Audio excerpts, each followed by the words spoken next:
Hello, welcome again to this LIBER and SciStarter webinar. It is my great pleasure to welcome you at this webinar co-organized by LIBER and SciStarter. We will address the topic of the valorization and dissemination of citizen science results and focusing on the role that we play as libraries. Of course, citizen science is very related to the mission of libraries as it brings citizens and science closer together. And today we're going to deepen one aspect, and within the numerous way in which we can be involved in citizen science. And that's about the dissemination of results, so making them well known. We can do this by engaging with local communities and all kinds of volunteers, or we can contribute with activities such as enhancing typologies and metadata to make citizen science results more discoverable. I will be hosting this webinar from the LIBER Citizen Science Working Group, together with my colleague Rosie from the LIBER office and Darlene from SciStarter. Our first speaker will be Dolores Mumelas from the National and University Library in Zagreb, where citizen scientists are contributing to library activities as a new kind of volunteers. So we're very curious about the insights that Dolores is going to share with us. So Dolores, please go ahead. Hello, okay. I will start to share my screen now, and I hope you will see it. Okay.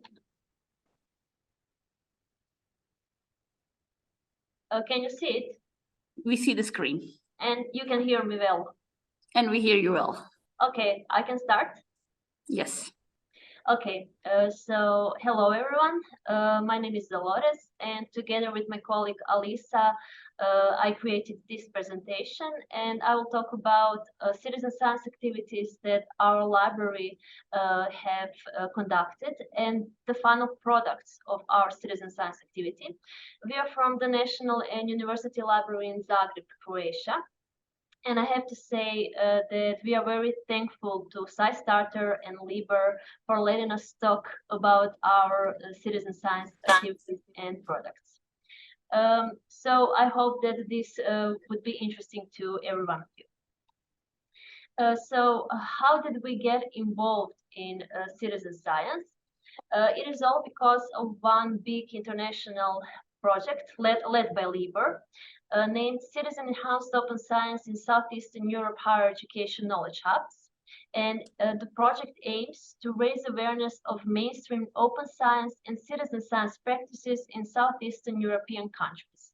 Before we entered this project, we didn't know much about citizen science, but after we entered the project and met with our international colleagues, and also after we read a lot of literature, and after we had some educational materials from SciStarter, we recognized that this is very important for both our local community, our scientific community, but also for all libraries. And we wanted to conduct some citizen science activities for our communities. And we tried to build our citizen science activities around our own collections, own library collections, to make them more visible. And today I will shortly talk about those citizen science activities, and I will rather talk about the tools that we have used for those citizen science activities, because we were not funded for any of this citizen science activity. We did not have any money at all, no finance, so we had to find our own ways to conduct these citizen science activities without any money needed. So here they are. Our first citizen science activity was named Bees Like People, and it was held in one national manifestation called Festival of Science. And this manifestation is also within Citizen Science Month, so it is held on April. And in our National and University Library, we have one department named Croatian Web Archive. And with this department, we are trying to archive all web pages that contains HR domain, HR, which stands for Republic of Croatia. And also, we have some thematic collections about web content on specific topic. So we wanted to involve the public to try to collect the content for one of those thematic collections, and we chose bees because it was related to the Festival of Science theme. And we, as librarians, were professionals here because we are known in information sciences. And we partnered with public library from one town near Zagreb, and we conducted our citizen science activity. Tools that we used. First, we educate our citizen scientists. There were 25 high schoolers about the content they have to search for building thematic collection, because not every content is right for Croatian Web Archive. Also, we printed some educational leaflets, and we used Google Forms for data collection. For data publication, we used Heritage software, Wayback Machine, and Croatian Web Archive. Those three tools are part of Croatian Web Archive, and this is something they are already paying. So we didn't need any extra money for this. And the final product is published thematic collection, Bees Like People, on Croatian Web Archive. And it is an open access. Everyone who wants can see this thematic collection, and our authors were also citizen scientists. So this was our first citizen science activity. Our second was named Self-Help and Well-Being in Online Academic Environment, and it was held for the purposes of Croatian Book Month. It is a national manifestation here in Croatia, in which we tried to make reading more interesting to people. And last year's theme was Think About Yourself, Read. And the focus was also self-help. So for the purposes of this citizen science activity, we wanted to find out how many articles, and those were scientific or professional articles, are there in Croatia that talks about those topics: self-help, well-being, and bibliotherapy. We partnered with Faculty of Humanities and Social Sciences in Zagreb, and one professor led us to have two classes of this citizen science activity. And students were searching, and they were trying to do some systematic review together with us with Prisma model to find out the articles that are talking about those three topics that I mentioned.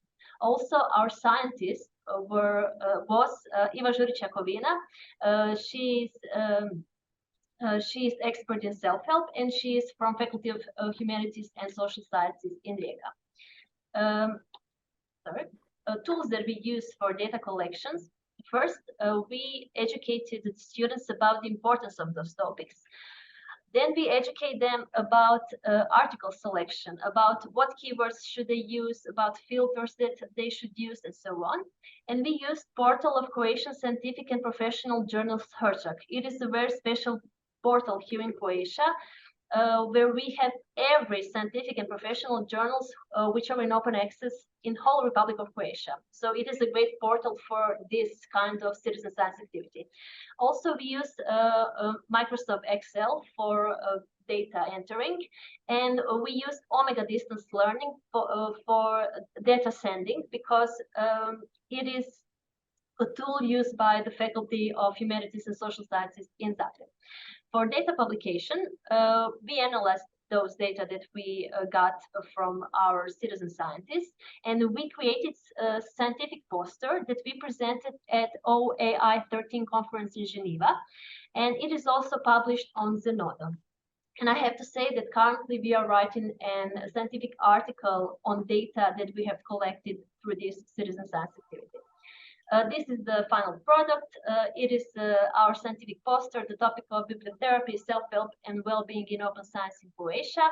And here I can happily say that we have won the Best Poster Award for this specific poster. Our third citizen science activity was named Havathon. It is somewhat similar to Bees Like People because we also connected with our department, Croatian Web Archive. So we presented our first activity, Bees Like People, in one national conference here in Croatia. And one librarian came to us and asked us if we could maybe do something similar in her public library on the topic of Ivan Goran Kovačić. Ivan Goran Kovačić is very famous Croatian author here. And we created Havathon with the goal of collection of thematic network content, but in the form of a competition. So we had 3 havathons for 3 classes in gymnasiums in Karlovac. It is a town near Zagreb. And the winner of each havathon was the person who got the highest number of the correct web content on Ivan Goran Kovačić, because not every information citizen scientists can find on internet is true or is correct. And we wanted to stimulate our citizen scientists critical thinking, digital skills, information literacy, and so on. We also held this citizen science activity as part of European Year of Skills. And we also partnered with representation of European Commission in Republic of Croatia and Europe Darling Karlovac. Tools that we use for data collection. First, before the havathon, we send our future citizen scientists educational videos on Croatian Web Archive to introduce them with Croatian Web Archive because they didn't know what Croatian Web Archive is. Then we wrote down online competition regulations. And also we went to the classes and held some educations on web searching. And we were using Google Forms for data entering. Tools for data publications are the same as we use for Bees Like People. Here is the final product. The final product is thematic collection that is published on Croatian Web Archive. It is about Ivan Goran Kovačić, that author, and our authors for citizen scientists, for kids. Here I must say that next year this will be national citizen science activity. We applied for a Ministry of Culture and Media in Republic of Croatia for funding, and we hope that it will be approved later this week or next week. And we will try to connect with more public and school libraries in whole Republic of Croatia to create more havathons in schools throughout whole country. And last, our last citizen science activity was Dendroteca. In our national and university library, we also have graphic collection, and that graphic collection has old postcards, among others, old postcards of Zagreb. And we saw that on those postcards, they are not just historical buildings, but also we saw some trees. And we wanted to invite the public and scientists to try to identify the trees that we have on our postcards in graphic collection. So we did it. We partnered with 8th and 12th Gymnasium in Zagreb with some students who are very ecologically friendly and who likes nature. And we also partnered with dendrologists, professors from Faculty of Forestry and Woods Technology in Zagreb. And these are the tools that we used. We used all digitized postcards of Zagreb, but we also used mobile phones. Why? Because we told our citizen scientists to go to the locations where old postcards were firstly photographed and try to recreate those photos at the spot from the same angle.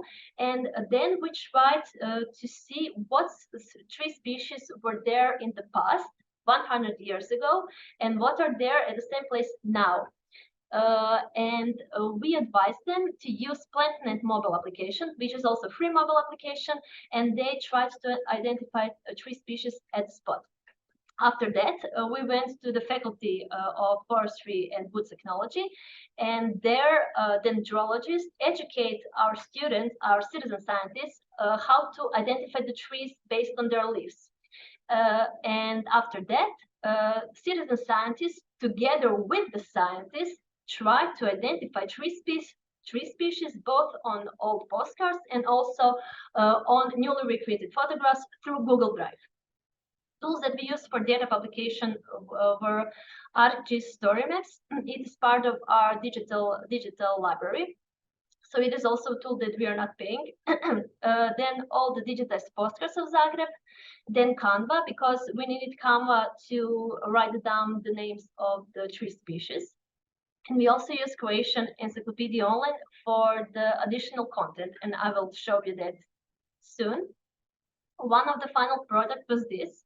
We added the names of all tree species that we found through this citizen science activity to our library catalog. So everyone who are trying to find some old postcards can see what trees are on them. And also, we created a web page named Dendroteca, and here is a quick 40 seconds long video where I will show you the web page. So this is Dendroteca, and here you can see old postcard and newly recreated photograph of the same postcard, and with all the names of the tree species. And on the left side, you can see additional information about those tree species, and you can click on it and go to the Croatian Encyclopedia Online and find everything that you want on all that tree species. So this is our final product. And to conclude, as you can see, librarians can excel in citizen science within information science because we are professionals in information sciences. Also, libraries can provide their collections for scientific research and also make that collections more visible and available to the public. Also, utilizing free online and mobile applications is an option. We also advise to partner with other departments in your library if you have them, because maybe they have some additional resources that your department maybe do not have yet. Then collaborating with external partners can enhance project promotion and task distribution. And here I have to say that it was very, very valuable for us to partner with public and school libraries, because public and school libraries are closer to their local communities. And we as a national library are closer to our scientific community. So this is a great way to partner with different library types. Then offering education in data collection can stimulate citizen scientists to gain new knowledge. Availability for potential inquiries during online activities is crucial. And the more we talk about our citizen science initiatives, the more potential partners we get to know. And I hope that here are sitting another future partners that we might have in some future citizen science projects. And this is all from me. I hope that this was interesting. And if you will need to know anything more about this, you can always contact me or Alisa on this email here. So thank you for listening. Thank you very much, Dolores. We have a general Q&A at the end, so more of a discussion, but now we have time for 1 or 2 questions for Dolores. Does anyone have a question?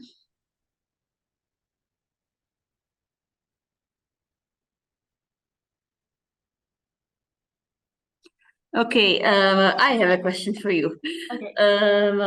What kind of training did you provide to your citizen scientists to enable them to perform this all these different tasks in a correct way and to use your platform, for instance?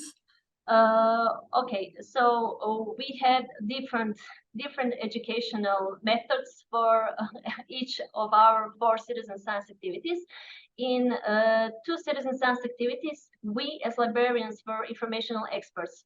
So it was the best option for us to explain to them how to collect the data at the spot, because they had some additional questions. So we were there and tried to answer everything they wanted to know.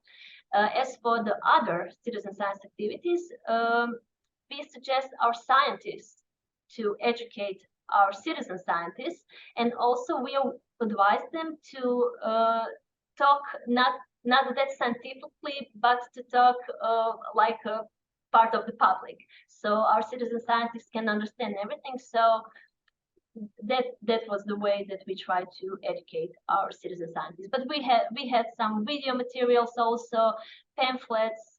It depends on citizen science activity itself.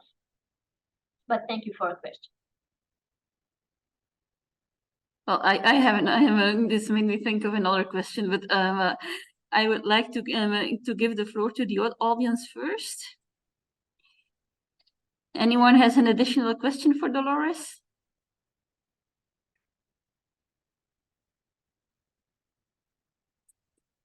Okay, if not, how do you perform quality control? Hello.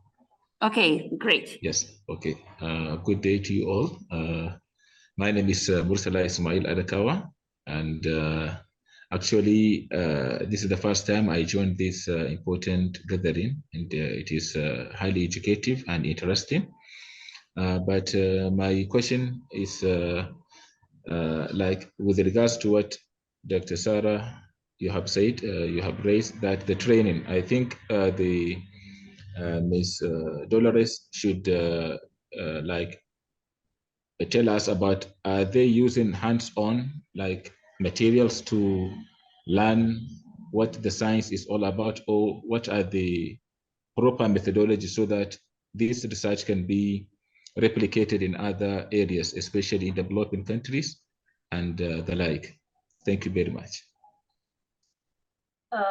Sorry, I didn't understand the question because I cannot hear you very well. So if you can please write it down in the chat so I can answer to it maybe later after all of these presentations. I would be very grateful to you because I cannot hear very well. My speakers are not that good. So okay. Thank you, please. Okay.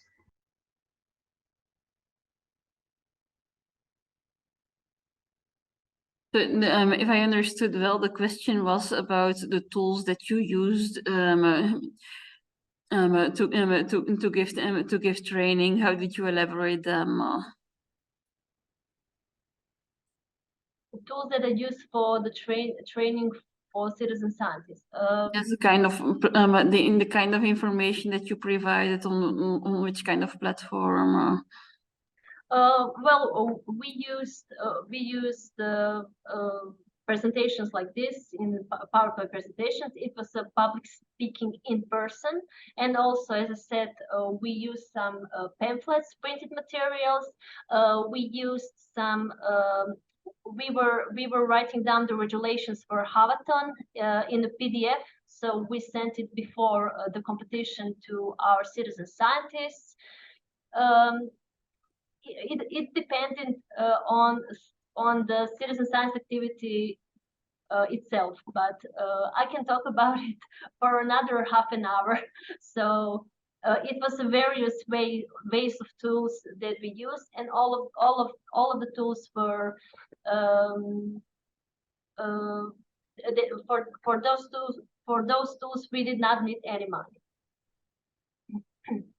Okay, thank you very much. We're sure that you can continue for another half an hour, and questions are popping up, but we have to go to our next speaker now. We'll keep your questions for the discussion in the end. So our next speaker is Karen Cooper from North Carolina State University. She contributed to the U.S. efforts to identify citizen science results and publications, which led to an increase of citizen science data that they could find. So please, Karen, go ahead.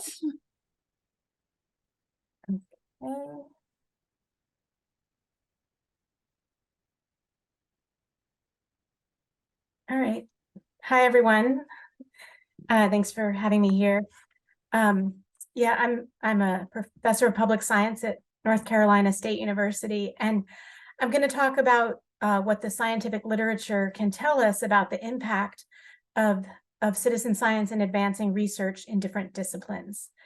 And I'm going to start by making a distinction about sort of how citizen science shows up in the scientific literature, because I'm also one of the associate editors-in-chief of a journal called Citizen Science Theory and Practice, which is a journal of the Citizen Science Association. And this is a journal that is about the field of citizen science, right? So the distinction that I want to make is that citizen science is both a discipline and it's also a method of research. So citizen science as a discipline, we have journals like this and many types of scholars that contribute to understanding the field or the discipline of citizen science. People, scholars of human dimensions, of science and technology studies, communication, human-computer interactions, critical geography, philosophers, a whole range of scholars in the social sciences and humanities who publish papers about citizen science. But then that's very different from scientific advances from the many different fields that use citizen science as a method to advance those disciplines, right? And, you know, whether it's astronomy or meteorology, conservation, environmental sciences, psychology, marine biology, entomology, microbiology, biochemistry, information sciences, like whatever those fields are that are using the methods of citizen science, that is very separate. And actually, we don't even publish those kinds of papers in citizen science theory and practice because we want those to go into their discipline-specific journals. So just to clarify, there's a whole body of literature that is about citizen science, and it is about advancing the field of citizen science. And then there's tons of literature also that is advancing other fields using citizen science methods. And that's what I want to focus on today, because that literature is dispersed all over the place. And it's like, how can we understand the impact that citizen science is having on these different disciplines? Okay, so, and I'm going to focus on the field of ornithology and how citizen science has advanced ornithology. And that's because that's actually where my background is. And because I had always suspected that that ornithology probably relies very heavily on citizen science, because bird watchers do so many things that involve collecting data. They like to identify birds and count birds. They like to monitor nests. They ring, you know, or band birds. Even in some places, in some circumstances, are able to collect eggs. And this has gone on for centuries. And if anyone knows a bird watcher, you know, they also love telling anyone who will listen what they've seen or heard or banded or monitored. So there's definitely a culture of observing birds and monitoring nests and of sharing that information. But still, so for a while, I was really struggling with, like, how could we figure out the impact of citizen science in ornithology? And then I saw this paper. This was a number of years ago. It came out in 2011. Although I didn't notice it till a few years later. And I'm just going to tell you first about this paper. This paper was a review of, just like it says, of the different claims about migratory birds and climate change. This paper had nothing explicitly to do with citizen science, but they had done the hard work of doing a review paper. And I'm just going to describe the paper a little bit so you can see why it was like this great opportunity to get insights into citizen science. So in this paper, it was many, many authors who brought their expertise together, and they synthesized the literature. And then I made this table to summarize what they found. And they synthesized literature on birds and climate change into these 10 claims that were divided into these 3 sections. Some of the claims were about patterns, like spring migration is advancing due to global climate change. Some were about the mechanisms, and some were about the consequences, right? Climate change affects community composition. Now, these experts then, in addition to synthesizing these claims from the literature, they also each individually rated what is the knowledge basis, how much effort has been put in to understanding these claims. And you can see that the knowledge basis here ranged from some claims like about consequences were very low, other claims like in the pattern area were very high. And then they also marked each claim for how much support it has, like how valid they think the claim is, how much scientific evidence there is. And again, some were very low or moderate, I should say, and some were very high.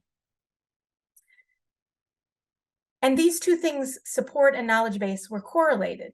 So they looked at that too. And you can see like there's one claim, that first claim, you know, it has so much, a strong knowledge base, strong support. The other claims really varied. And this coefficient of variation is basically the opposite of consensus. You can see that the claim that had a high knowledge basis, very low variation, which means high consensus among all the scientists. And these really varied.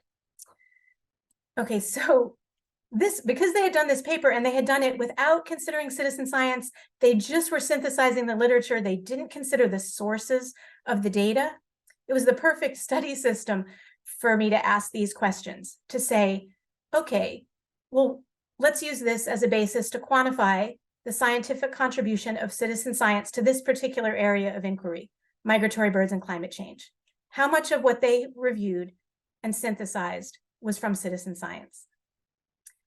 The second objective of our research was to assess whether scientists held citizen science results in equal regard to the results from professional scientists, right? Because they evaluated all those claims, but they weren't even thinking about where those papers were from. And then finally, to evaluate the extent to which citizen science was readily visible or noted in the focal studies. So I'll just share what we found. So first, to quantify sorry, I gotta move everybody's here. So just to quantify, if you look over here, you know, we went through all of the papers for all these different claims, and you can see that the percent of citizen science papers varied from the low of 24% to a high of 77%. So each of these claims had a good amount, a moderate to extreme amount of citizen science data informing these claims about migratory birds and climate change. And you can see that the highest ones were really up in when it comes to patterns, which is what citizen science data are particularly good for, at distinguishing patterns at really large scales and over long time series. And then we were curious, that second question, like, well, do professionals hold the data? Are there any differences in the support for these claims based on whether it was had a lot of citizen science in it, right? Because there's a big variation here in how much support there is for these claims. And what we found there, just graphing like the percent of citizen science supporting that claim, and what the expert knowledge basis for the claim was, there was no relation, which was a great thing. We were super excited about that. So for example, that claim that has the highest support is half informed by citizen science. And then these other ones that have, you know, moderate support, some sure have a lot of citizen science in them, some have less, have mostly professional science in them. So there was really no relationship. It didn't matter whether it was mostly informed from citizen science or mostly from professional scientists. That did not determine whether there was a lot of support from the experts about the information. So just to summarize, this was our paper. It was called The Invisible Prevalence of Citizen Science in global research on migratory birds and climate change. And just to summarize, there was like over 170 papers that we were able to classify from that literature review. And about half of them overall were based on citizen science. So we could say that about half of what we know about migratory birds and climate change comes from citizen science. Now, towards that final question we had about the extent to which citizen science is readily visible, we asked, well, how many of those papers used the term citizen science? And the answer was none. So none of those papers about migratory birds and climate change would have been found using a search for the term citizen science. We had to really read through each paper. We had to look at the acknowledgements. We had to look at the methods to just decipher that it was volunteer generated data. And actually, the reason we classified 171 out of 173, because for 2 of the papers, we actually couldn't tell where the source of the data were. So anyway, that's why our title was called The Invisible Prevalence. Super huge impact of citizen science in this area, and yet it's really hard to see that it's just really invisible. And part of that is because of terminology. There's a lot of different terms for citizen science. And there's a lot of different different scientific findings. These are just some, that even like our longest ground-based weather data comes from citizen science. It's partly how we know the climate is changing. There's astronomical discoveries from citizen science. Like I said, entomology discoveries, ones about like retinal neurons, invasive ladybirds, genetic structure of loggerhead sea turtles, endangered monk seals recolonizing the Mediterranean Sea, really rare things that people might see. All kinds of findings that might be found with any of these terms, or really with probably most likely with none of these terms at all. And then there's also more like grassroots community science, which also has another whole host of different names and terminology, and a lot of different types of scientific discoveries that actually are even less likely to appear in the scientific literature. So it can be really difficult, is my bottom line, to assess the scientific outcomes from citizen science projects.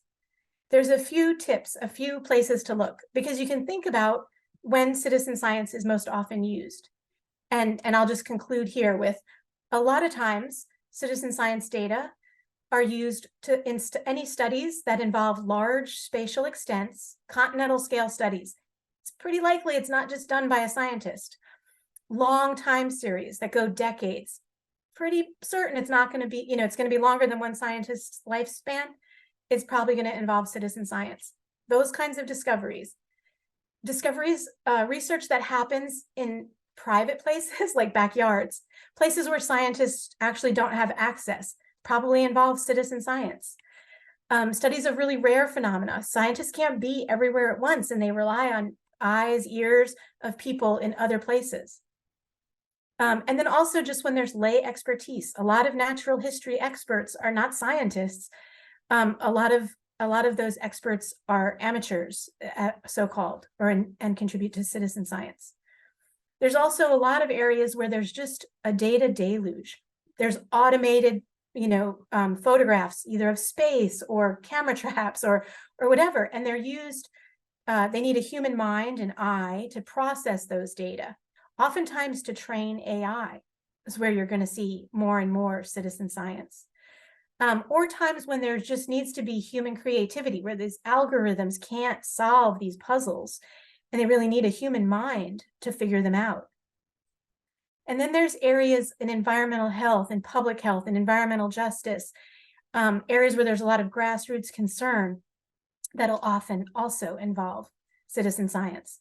So when you're looking for the impact of citizen science and the scientific impact, a lot of times these are the kinds of studies that you need to find, because it often won't be tagged with the term citizen science or really any particular term at all. All righty, thank you. Thank you very much for this great presentation. There are already some questions in the chat for you. So the first one comes from Elisa Martek, who sees that papers are scattered all over, and so she asks you, what database did you use to look for citizen science literature? I feel funny saying this to librarians, but I mean, I actually use Google Scholar a lot. And is that okay? I've seen some people say it's okay. Web of Science sometimes. Yeah, and I will use a lot of those different search terms. I'll get Google alerts on a lot of those different terms. And then, yeah, they're just hard to find. I just keep my ears out, you know, for things. I used to do a lot of blog posts about citizen science, and when I did that, people who would read it would sometimes send me more examples because they knew I was looking. I haven't done that in many years, so people don't usually send me examples anymore. Okay, thank you very much. And well, then we have a great bunch of questions by Ian Tran. We'll maybe just start with the first one. And he asks if there are any examples of grassroots studies or studies led by citizens scientists that were not just sourced from the beginning and that are being embraced by the scientific community. Yeah, that's a great question, because some journals, we've seen some journals not even consider papers if they're led by people without scientific credentials. But then other journals are coming around to realize, oh no, there's a lot of lay expertise and a lot of reason to consider those papers. There's a new journal called Community Science that actually explicitly is for both scientists and people who don't have those credentials to publish papers together about community-led initiatives, like in all different disciplines. And I think there's other journals, I feel like PeerJ and I feel like there's a few others that are starting to embrace that, but I think it still is often a challenge when someone is not affiliated with an institution. I'm just looking at the other questions. How can we elevate, validate non-institution aligned research? Yeah. Yeah, I mean, it is definitely a challenge. And I think a lot of it does come from that the editors of a lot of the journals are gatekeepers of that. And so, yeah, there needs to be more awareness raised among the editors. And a lot of environmental justice communities are struggling to get their air quality data studies. So, yeah. Oh, and no, yeah. And so, yeah, so I'll put the link in the chat in a minute. So yeah, the journal called Community Science. Well, there's also one called Environmental Justice. So there's a few journals that are specific for that, as outlets for disseminating those kinds of research. Okay, thank you very much. And the discussion promises to become very interesting. We'll move forward with our next speaker to have a joint discussion in the end. So our last speaker is Mathilde Garnier from the University of Bordeaux, where they are also doing a lot of research that will be highly interesting for this audience, because they're working on ways to search for citizen science publications. So the use of typologies, metadata, and so on. So the question that they're asking themselves is, how do we make those publications and data discoverable? Mathilde, please go ahead.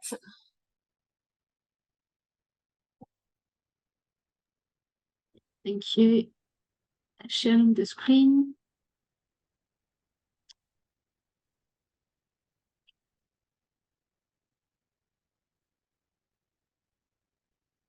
Please see your screen.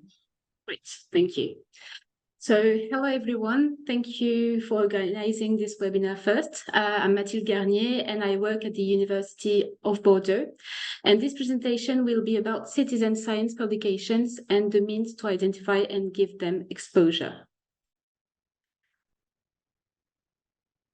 So what do we talk about libraries and citizen science? It so happens that the University of Bordeaux approached its documentation department to gain an overview of studies conducted using the approach in its own scientific production and research. The initial observation revealed a substantial lack of coherence, as Karen just noticed it, and it is extremely complex to identify all citizen science projects conducted in a territory or within a university due to the absence of a common referential framework. Therefore, it became necessary to work on the identification of this type of research before conceiving its exposure and dissemination. But as Hackley says, there is a wide array of terms that are used to describe citizen science. So, what keywords should we use to identify citizen science articles? And behind these questions, what are the underlying issues? So it's to improve indexing, and through improving indexing, improving identification to better understand the diversity of these research projects, and to improve identification for better exposure. And to address this question of identification through keywords, we turn to the use of a thesaurus system. So how did we proceed? So here's a bit of our methodology. We sought to identify if there were existing thesauri, tools aimed at addressing this need for identification and standardization of descriptive vocabulary in a field. So here are 3 explored thesauri. One is from INRAE, which is an institution dealing with ecology. The second one is about general disciplines, and the last one is focused on health disciplines. So the very start of our methodology consisted of a literature review in scientific production, exploring which study have already focused on the issue of keywords in citizen science.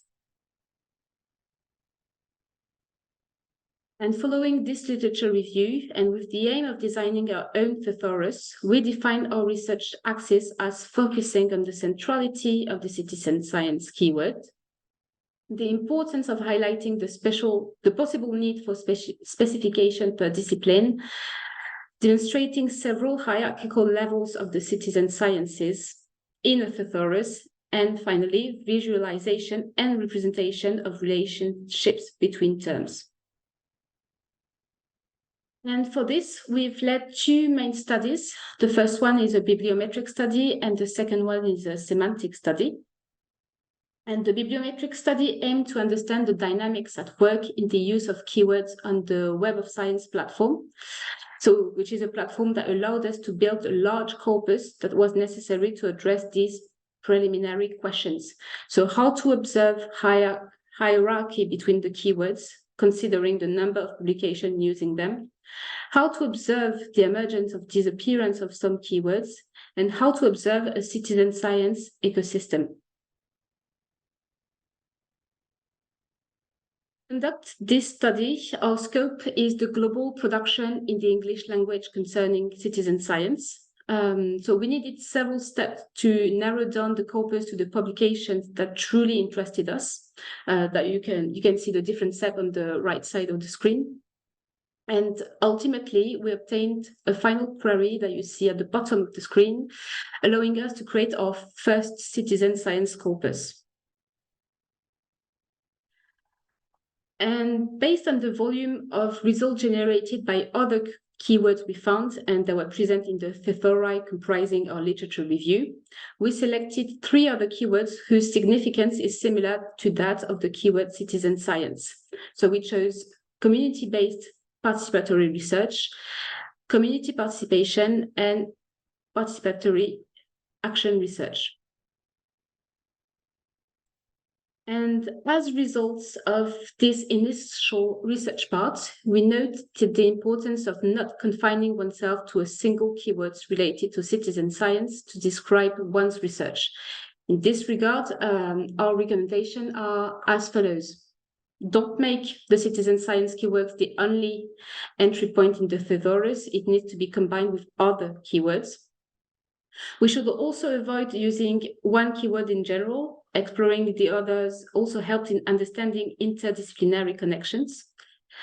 And citizen science is being very pluridisciplinary. It seems difficult not to take this element into consideration when it comes to characterize one's research. And in terms of, so here it comes to the semantic analysis. So in terms of semantic research, our goal is then to identify a large number of terms related to this theme and to identify the type of relationships that they maintain among themselves. Therefore, as you can see on the right, we are basing our research on a total of more than 20,000 keywords to be analyzed.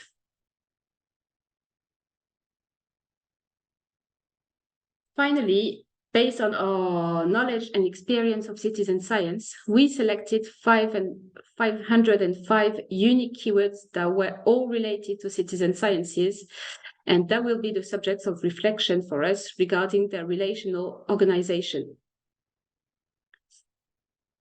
And this study allows us to identify 6 semantic fields where we can put all of these 505 keywords that are monitoring, community, citizen, cooperation, crowd, and participation. So we conducted a semantic analysis of each of the mentioned semantic fields to understand both the meaning behind their usage and the interpretations of the terms found within these semantic fields. And these 6 semantic fields that allow us identifying 4 main categorization of citizen sciences through the nature of the group, the level of participation, the knowledge and productions, and the modes of engagement. And now that we have a better understanding of keywords through their use, meaning, organization, preferentials, and role, we can move towards designing a tool that presents the keywords that are the most suitable to citizen sciences. Before exploring possible tools, it's important to meet the identified needs of the target audiences. So for researchers, we have to pay attention to the size of thesaurus.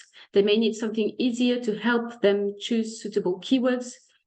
It's important to let them know about this thesaurus, and here librarians are positioned as a relay of information.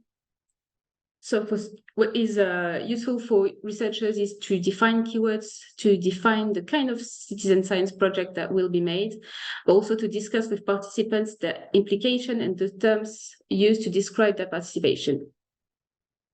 As for librarian, it's a tool to identify publications from researchers from their own university in the citizen science field, and to analyze the corpora with more information about the kind of citizen science they are reflecting on. So for librarians, it can be useful for their own citizen science projects, to help researchers in their paper research, but also to define their keywords, and to help governance to define what kind of bibliometry related to citizen science they want you to produce.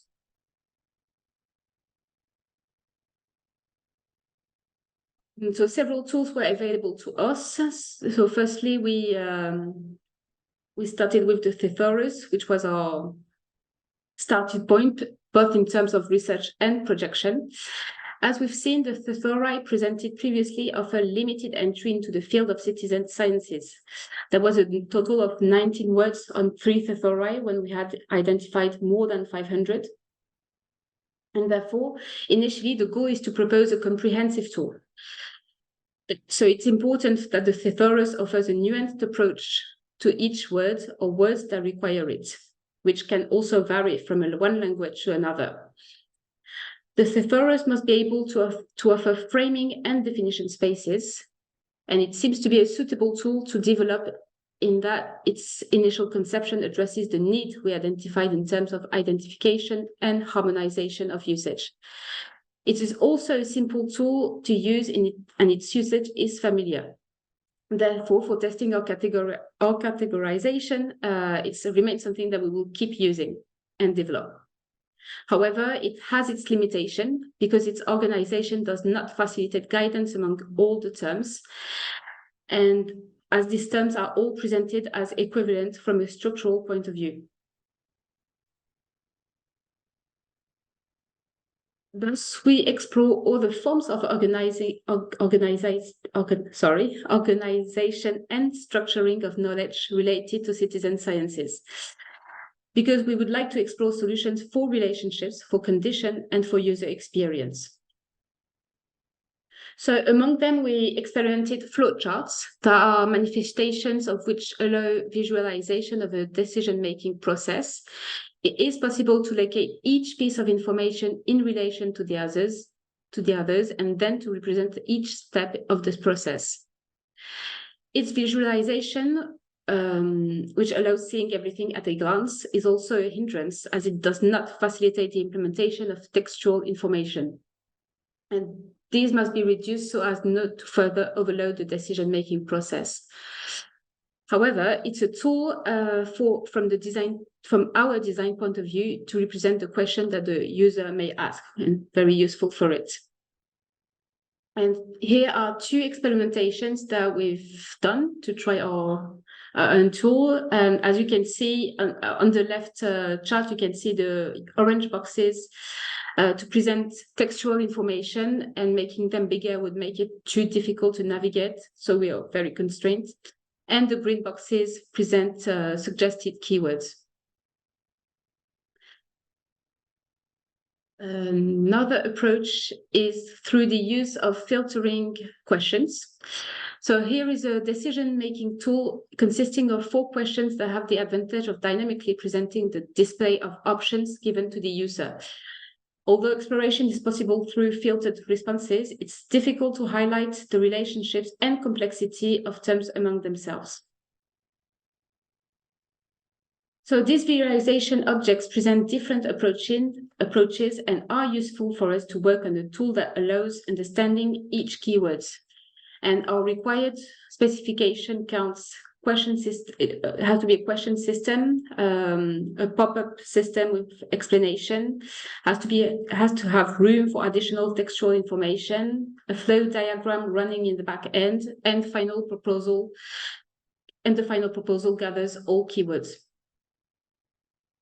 And for the design of our tool, we are using a mind map allowing a global visualization with a descending approach starting from our entry keyword citizen science that you can see on the left graph, which is the whole one, and the second one is just a section of it.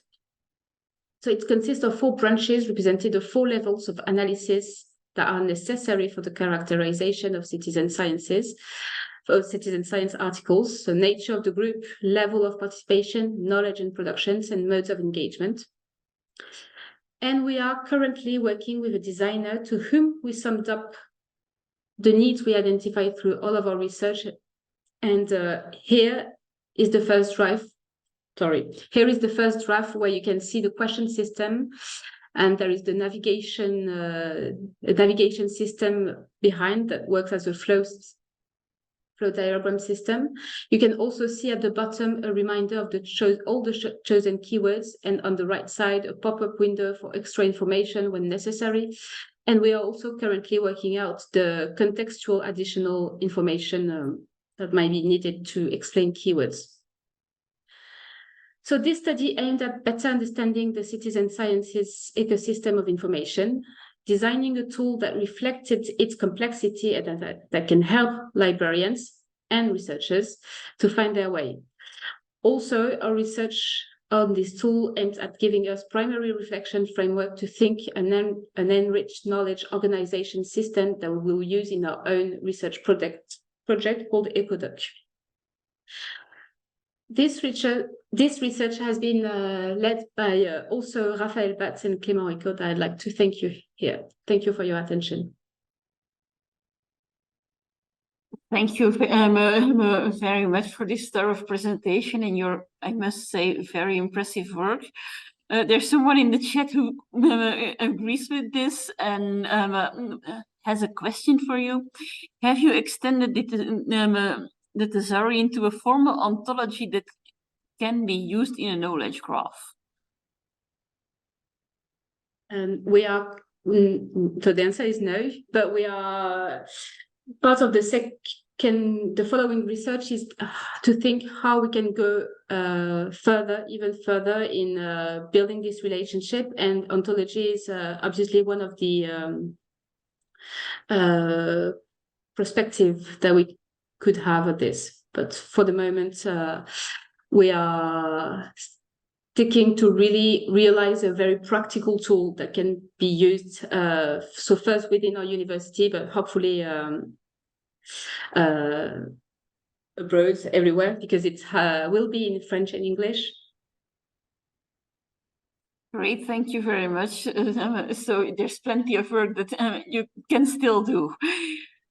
Yes. So I'll hand over to Darlene for the next part of this session, which is the debate and the questions for all for different speakers.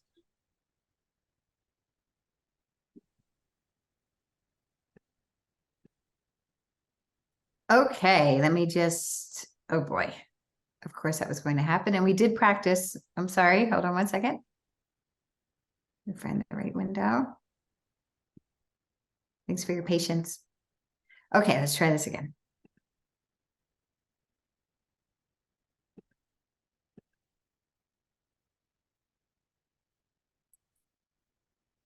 I'm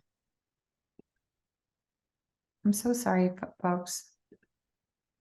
This is what happens when I have too many windows open. Okay, one more time. How embarrassing.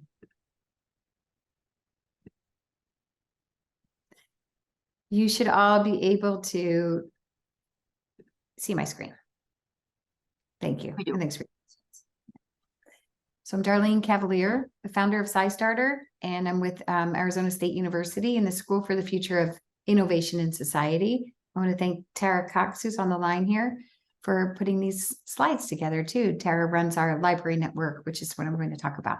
This is mostly aimed at public libraries in the United States, although we have a growing community of libraries from other countries that are quickly becoming part of this network.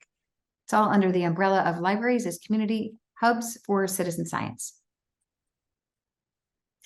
So we started working with libraries in part to really address the needs that we were seeing among potential would-be volunteers, the citizen scientists. Inability to access some of the equipment, tools, even simple materials, if it's not easily found around the house. This is a barrier to entry. A lack of feeling like you're involved in something social, because many citizen science projects are actually done very independently. And so they can feel socially isolated. And then also a real need for communities to come together and draw upon the conclusions and take things to the next level. It turns out libraries, as you well know this, can address all three of those issues. So in working with the libraries, we started to try to understand more of their needs and how citizen science actually may present a nice resource for them. And so libraries come in different shapes and sizes, way different capacities given their funding structure, but they're so plentiful and they can reach people that could be difficult to reach, especially in less populated areas, rural areas for one. So we started working together to develop a series of citizen science kits that would contain everything somebody needs in order to learn about a project, get involved in the project, and then steps to take to follow on, take action back at that library as that community hub for them. Libraries have become pretty amazing in the ways that they've been able to shape introductions to citizen science, programming around topics, leveraging community members as subject matter experts, and doing this across all different ages, really. And in the end, this, we hope, also helps people who run these projects looking for the data, scientists, concerned community members, policymakers. So that answers why. Why did we get involved in libraries as community hubs for citizen science? SciStarter is a website that helps connect people to citizen science projects, participatory science projects. Thousands of projects are listed on SciStarter. Some of those we saw featured here today or saw in the comments, projects from Zooniverse, projects from iNaturalist, as well as those that are on singular platforms or just operated through a Google form. People add their projects. We have a team that reviews them and then publishes them. And so we work with national organizations, international organizations, and the public at large to make it very easy for them to find something to do, something they're curious or concerned about. We will definitely have a project for them. And in the process, we develop trainings and really create what we call the ligaments of making sure that there's no barrier to moving on to the next step. That might be the next project. That might be trying something that does have specialized tools or equipment that might be doing something as part of your identity within a community, like the Girl Scouts, or perhaps a Verizon employee, and you're trying to get your volunteer time going with your company. We look at the whole lifespan of a user and make sure that there's multiple on-ramps for somebody to engage in citizen science throughout their life. Karen is here. She's our director of research too. So Karen does a lot of research, as you heard some of it. And then we take what Karen and her team publish, those findings, and we use that to really make SciStarter better. So the network, which we encourage all libraries to join, the network goals are to build the capacity of libraries to become citizen science hubs that relate to the community you serve. That could be teens, that could be people looking for job skills training, that could be libraries that solely serve social services like Alcoholics Anonymous, whatever it might be. We've seen citizen science used within these programs in really fascinating ways. Support a community of libraries. So that is what the network is. There's professional development training that's available where you can actually, in the United States, earn professional development credits, continuing education credits there. There's a network that you can call upon to look for different examples and case studies. How is another library that might have the same capacity that you have? How are they approaching this? What ideas can you borrow from them? Very easy to use, downloadable, customizable materials. So you're not spending time and resources trying to create flyers or bookmarks or posters or even the kits. Programming ideas. Tara's in the process now of developing simple recipe cards that you can use for different programming activities and ultimately to accelerate important scientific research. So I'll go to the next slide. Some of the resources that we provide to the network are the trainings that I mentioned earlier. These are self-guided online trainings that do come with badges.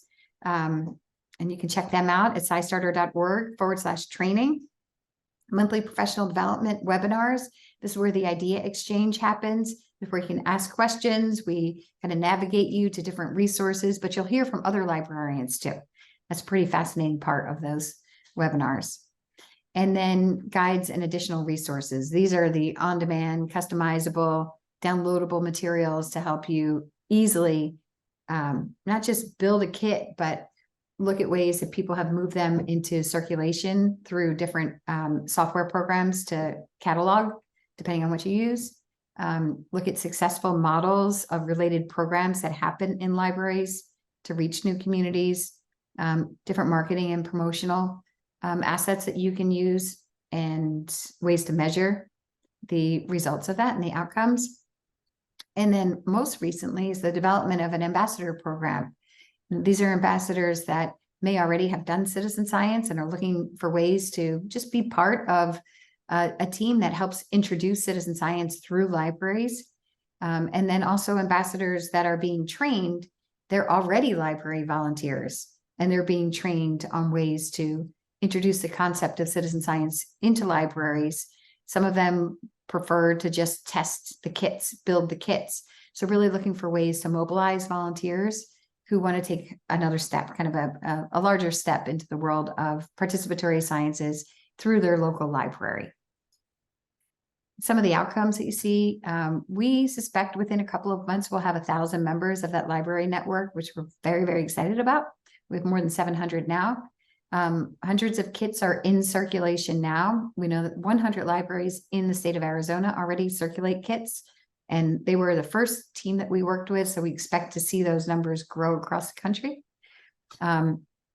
These programs are heavily evaluated through Arizona State University. So we know that the library users who use the kits report increased gains in awareness and interest and knowledge about citizen science, their ability to get involved in the scientific process. And we're happy to see that most who have checked out a kit say they intend to check out another kit. That's all very promising signs there. And that's the end of my presentation. Thank you.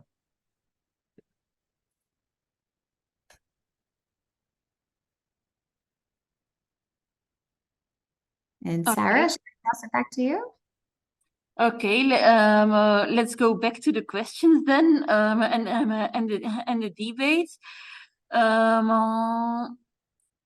I can answer some of these. This last one there, the funding for the kit creation, is a really good question. So the kits are designed to be relatively low cost. I think on average, they're probably about $100 a kit by the time you purchase all the equipment. Some run a little bit more. And then there are a variety of ways, thanks, Tara, between 150 and 250, depending on the kit.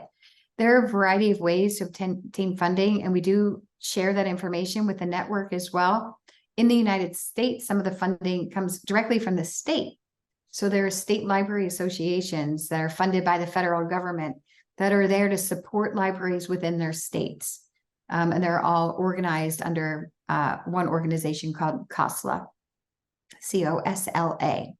Another, again, in the United States is through the federal government, the National Institutes of Health gives money to the National Library of Medicine. Libraries within the regions of the National Library of Medicine actually also are eligible for grants to bring citizen science programming and kits into their libraries. So Tara, I don't know if you want to add anything else about where funding comes from for the kit. I was putting it in the chat. It's very varied. I think that every state in the US has different funding structures when it comes to libraries, and many offer mini grants to libraries from different federal agencies.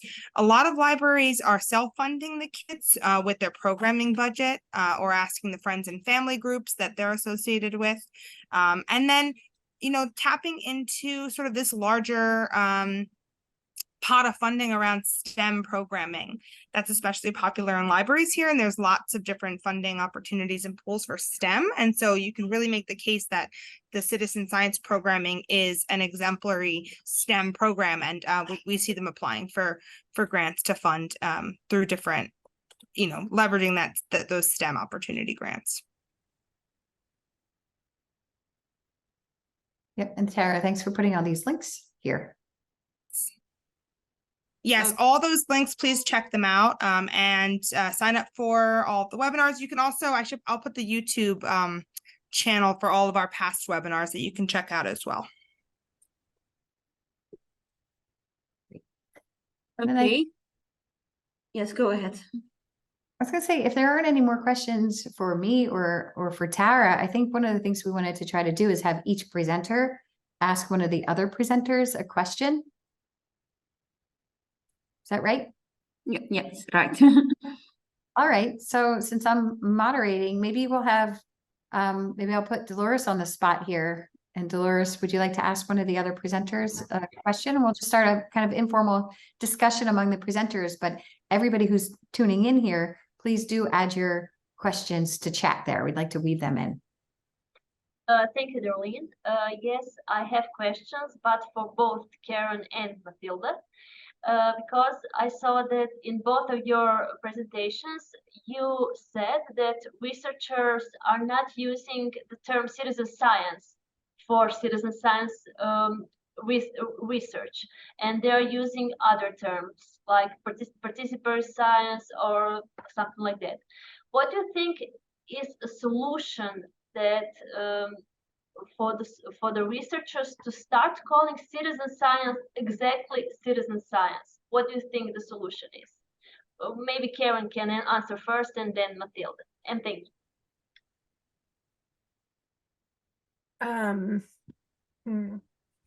Yeah, I don't know the answer to that. Like, I don't know what the solution is.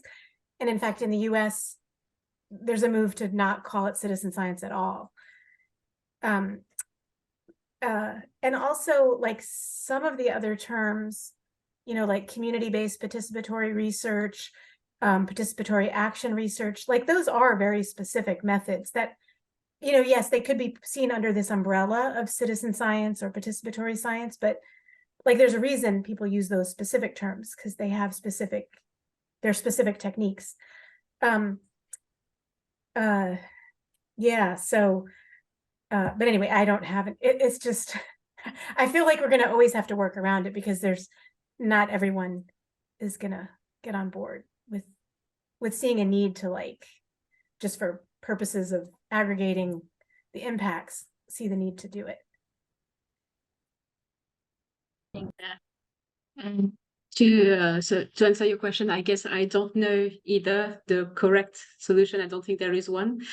But if we've noticed that citizen science is rejected in some by some researchers. So they use some other terminology because citizen is questionable as a word. What does it mean to be what is citizen? Are you just a citizen because you have papers? That could be one of the questions you could ask yourself. But what we also found is we think there are a big role from the publishers and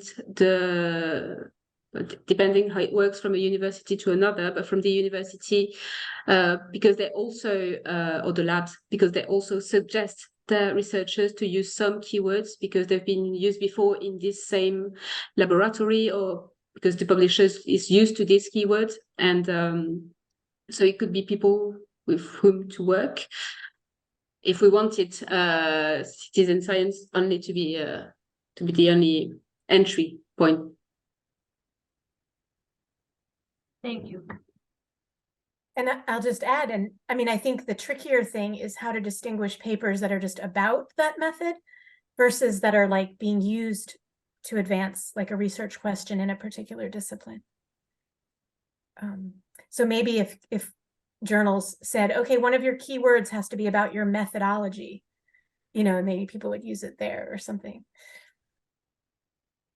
Yeah, this is a bit what we're trying to define in our categorization, because one keyword could be about the methodology, a keyword could also be about the participants. And so there are different things you can describe through keywords. I see. Elisa? Yeah, yes, thank you.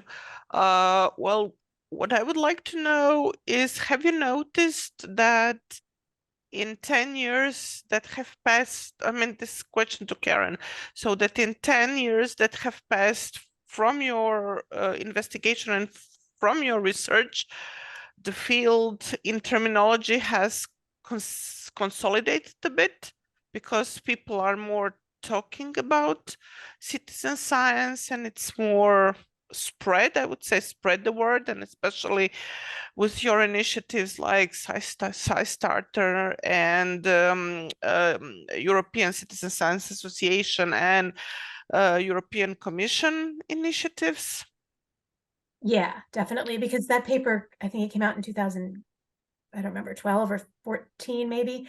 It was like when the Citizen Science Association formed, shortly after the European Citizen Science Association formed. Yeah, I think that those, the formalization of the field with that term definitely helped give more credibility.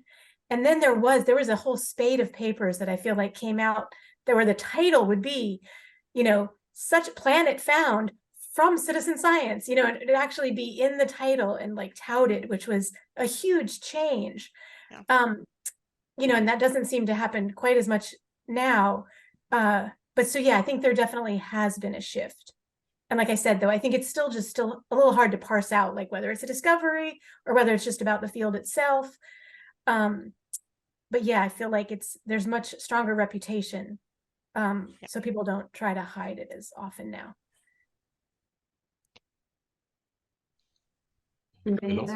Any other questions? Yep. Okay. You can jump in. Yes, I want to say something concerning this discussion. Actually, citizen science, as the past presenter has said, it is doable. It can be referred as discipline and then as a methodology. And to say that researchers have to be restricted to utilize citizen science in the write-up, there would be some kind of a restriction, and they may think of I think there should be a way through which this can be reconciled. There should be a reconciliation among the publishers, since they are the ones that ensure the type of publications to be done. That will limit the way through which a lot of array of words will be utilized to mean one thing. So there's a need for a reconciliation or consensus among the publishers to accept one term, so that the progression of that can be scientometrically or bibliometrically analyzed easily. Thank you. Anybody want to comment on that? I can. This is indeed something we recommend, that it's citizen science is a kind of an umbrella term that could be used to describe all of the publication using this method or content, but that wouldn't be enough to describe really the content of to characterize faithfully the publication. And there is also it also questions languages, as in French we only use the expression, if I translate it literally, participatory sciences, which is also quite different from English, and I also don't know about other languages, so it can be an obstacle for people from other languages to accept to call it citizen sciences, because it might also translate into something else. So if I may ask, have you used mapping techniques to search for the relevant terms, like data mapping or mapping techniques, in order that you can see some, during your scientometric analysis, have you utilized some data mapping techniques? To lead this research, you mean? You said? You mean Yeah. if we use data mapping for this research? Yeah. No, we didn't. Okay.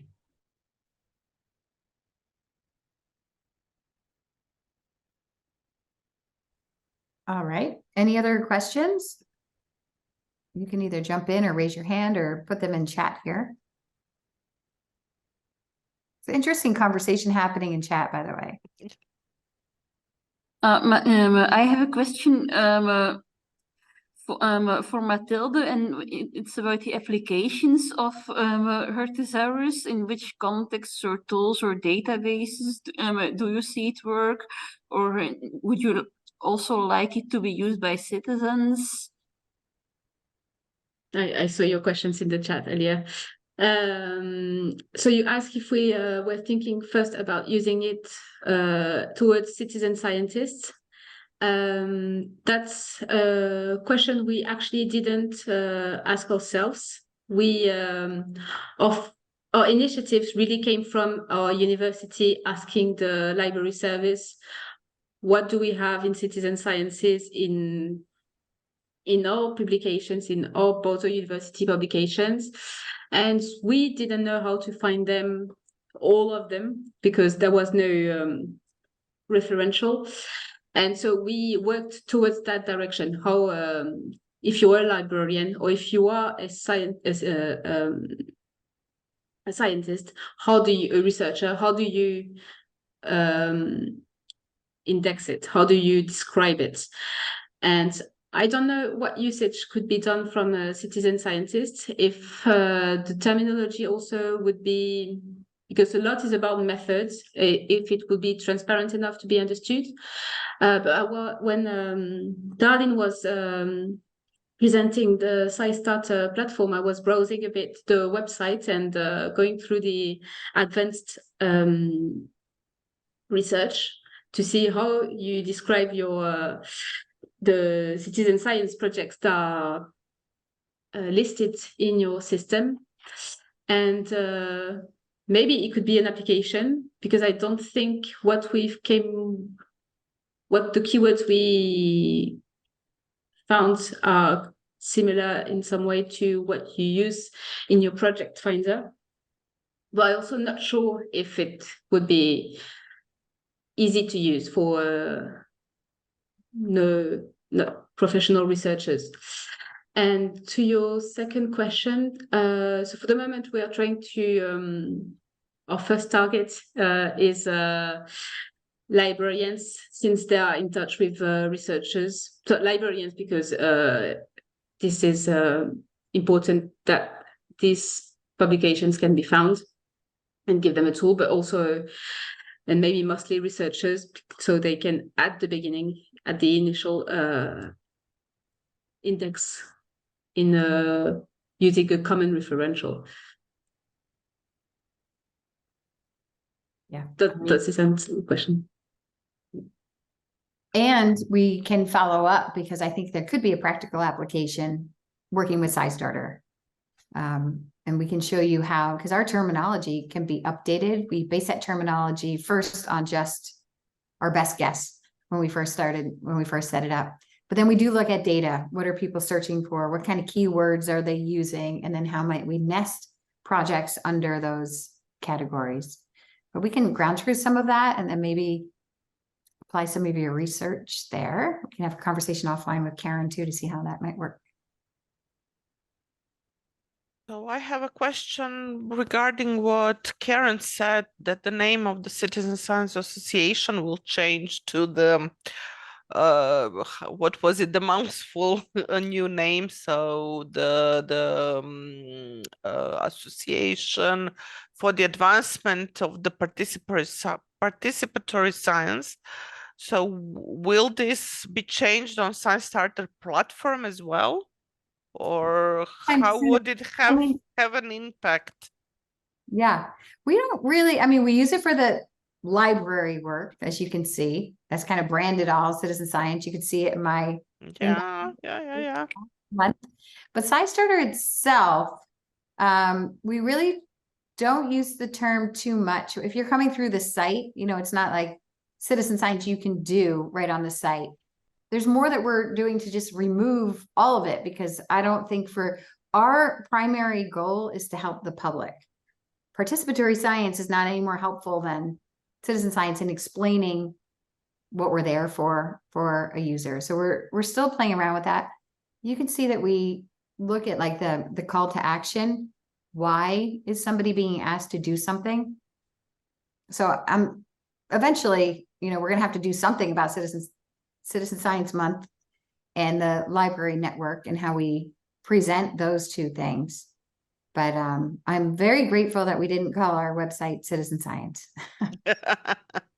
And I just put a note in the chat. I mean, so like the journal, which is part, you know, of the Citizen Science Association, that name is not changing, because that is considered the international, like an international component of the association.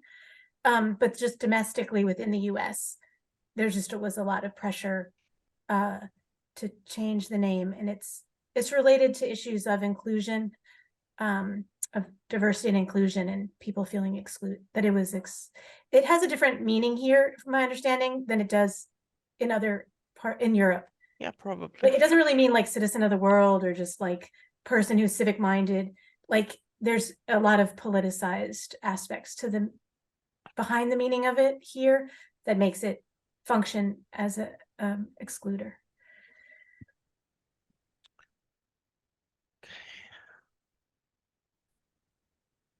I had a question for Dolores on another topic, well, related topic, obviously. You mentioned on one of the activity, the postcards activity, that you then added the created products in the library catalog.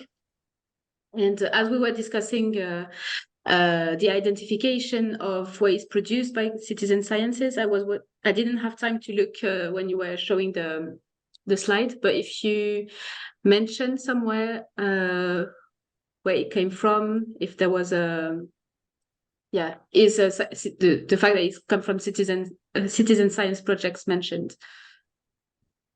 How do you? On which citizen science project do you think of, or Havaton Dendrotheca, or what? Because they were different, so. It was the Dendrotheca, I think, with the trees and. Yes. Dendrotheca. Can you just repeat the important part of the question, please? I was wondering if after you added the postcards to the catalog, if there was if you said somewhere where it came from. Yes, we said that it came from on both web page Dendrotheca, which I showed to you, where the species are written. We put on the site that it was all the product of this citizen science activity. We thanked the students. We also thanked the scientists who helped us, and librarians who built this web page. And on catalog we also added tree species and everything about this citizen science activity, links to this citizen science activity. So yes, we added it. And you also named all of the participants, regardless of their place of participation. No, we just said the students from 8th gymnasium and from 12th gymnasium. We weren't naming exact names of each student on the web page. Okay, thank you. Thank you for your question. And I know we're going to be wrapping up soon, but I do want to address, we do have some very good examples of success stories from libraries. Karen referenced one that we did in Arizona, where we helped people who lived right adjacent to an active mine be able to access the specialized tools and equipment in order to monitor their environment in many different ways, because they suspected that the mine was doing active blast when they shouldn't have been, and other environmental indicators. So they were able to learn how to use and interpret the data from air quality sensors, little earthquake tremor sensors, and other things. This is where the library really becomes important, because it's a neutral, trusted resource within the community. And it's also a convenient place, frankly, for people not to have to store all the equipment or anything in their home. And Tara may have other examples. We definitely have other examples. For the challenges part, the challenge that we see is that the turnover in libraries is pretty high. And that's also a benefit, but you work through, and usually it's a champion at that library who wants to be part of this. It's not a library, it's a person there. So they go through all the effort to become trained and help train their staff. But if they're then moved to another library, and they're in a library where they can't really move forward the idea because the director might have a different, might have different goals or objectives, that's a challenge. I want to say 10 out of the 10 libraries that we first started working with had turnover within the first 3 years by the time we finished the pilot program. Now, the benefit to that is a champion that goes to another library who is able to set up the citizen science program, and that library is what helps us scale quickly. So turnover is a big one. Librarians are often overworked. They do everything, as you all know. This is very different than working with museums. Our experience in working with museums is that museum people are paid to do their job. Not that they don't go above and beyond, and they're phenomenal as well, but museums tend not to take on projects that don't have funding associated with it every single step to be funded. And that's a big barrier. Libraries, a little bit different, pretty creative, also because they're publicly funded, usually in the United States. So they have a little bit, but the librarians seem to be very willing and able to jump into multiple roles.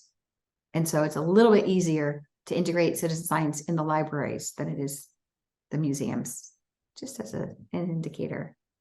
And then do we want to wrap it up or keep going with Q&A? What would you like to do? I think you just gave us a magnificent conclusion. So I think we can wrap up.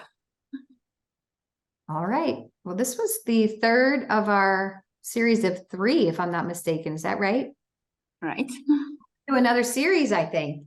And Sarah, can you put the link in where somebody can find all 3 recordings, perhaps? I don't know if one exists, but maybe we'll at least send that out in a follow-up email too, with a link to the recording to everybody who registered. And we'll be talking about this more at the European Citizen Science Association conference in April in Vienna, I think,